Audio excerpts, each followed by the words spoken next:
ಸ್ನೇಹಿತರೆ.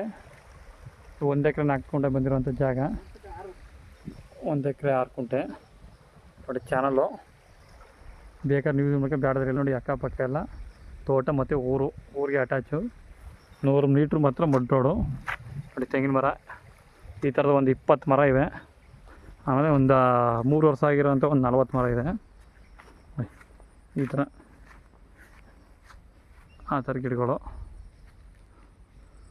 1 ಎಕರೆ 6 ಕುಂಟೆ. ಹಲಗೂರಿಂದ 12 ಕಿಲೋಮೀಟ್ರು, ಬೆಂಗಳೂರಿಂದ 85 ಕಿಲೋಮೀಟ್ರು, ಟಾರ್ ರೋಡಿಂದ 100 ಮೀಟ್ರು ಅಷ್ಟೇ. ಅಲ್ಲಿ ಕಾಣಿಸ್ತಾ ಇದೆ ಅದೇ ಡಾಂಬರ್ ರೋಡು ನೋಡಿ.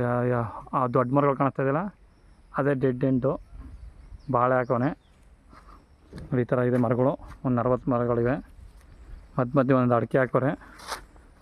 ಎಷ್ಟಿದೆ ಅಂತ ಗೊತ್ತಿಲ್ಲ ಅಡಿಕೆ ಒಟ್ಟಿನಲ್ಲಿ. ಈ ಸೈಜ್ ಇದೆ. ಜಾಗ ಮಾತ್ರ ಅಲ್ಟಿಮೇಟ್ ಆಗೈತೆ ನೋಡಿ. ತೆಂಗೆಲ್ಲ ಹಿಂಗೈತೆ. ಆ ದೊಡ್ಡ ಮರಗಳು ಇವ್ರಿಗೆ ಸೇರುತ್ತೆ. ಬಾಕ್ಸ್ ಸ್ಕ್ವೇರ್ ಆಗೈತೆ ನೋಡಿ. ಆ ತೆಂಗಿನ ಗಿಡದಿಂದ ನಿಮಗೆ ರೋಡ್ ಸ್ಪೇಸ್ ಹೆಚ್ಚು ಕಡಿಮೆ ಒಂದು 250-300 ಅಡಿ ಬರುತ್ತೆ.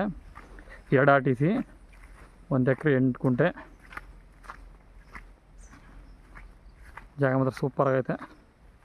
ವಿಲೇಜ್ ಅಟ್ಯಾಚ್ ಇದೆ. ದೊಡ್ಡಿ ಮತ್ತು ಹಲಗೂರು ಮೇನ್ ರೋಡಿಂದ 1-1.5 ಕಿಲೋಮೀಟ್ರ್ ಒಳಗಡೆ ಬರುತ್ತೆ. ಟಾರ್ ರೋಡಿಂದ 100 ಮೀಟ್ರ್ ಅಷ್ಟೇ. ಅದೇ ಡಾಂಬರ್ ರೋಡು ನೋಡಿ. ರೋಡ್ ಇಷ್ಟು ಸಿಗುತ್ತೆ ನಿಮಗೆ. ಗೊತ್ತಿರಲ್ಲ ತೆಂಗು ಕಾಣಿಸ್ತಿದೆಯಲ್ಲ ಆ ತೆಂಗುವರೆಗೂ ಬರುತ್ತೆ. ಬಾಕ್ಸಾಗ ಸ್ಕ್ವಯರಾಗಿ ಕರೆಕ್ಟಾಗಿದೆ. ಜಾಗ ಮಾತ್ರ ಅಲ್ಟಿಮೇಟ್ ಆಗೈತೆ. ಇವ್ರಿಗೆ ಕುಂಟೆ ಬಂದು 2 ಲಕ್ಷ ಹೇಳ್ತಾರೆ. ಕೂತ್ಕೊಂಡ್ರೆ ಸ್ವಲ್ಪ ನೆಗೋಷಿಯಬಲ್ ಆಗುತ್ತೆ.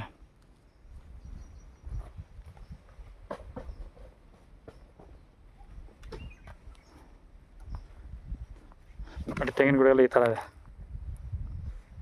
ಒಂದು 60 ತೆಂಗು ಬರ್ಬೋದು.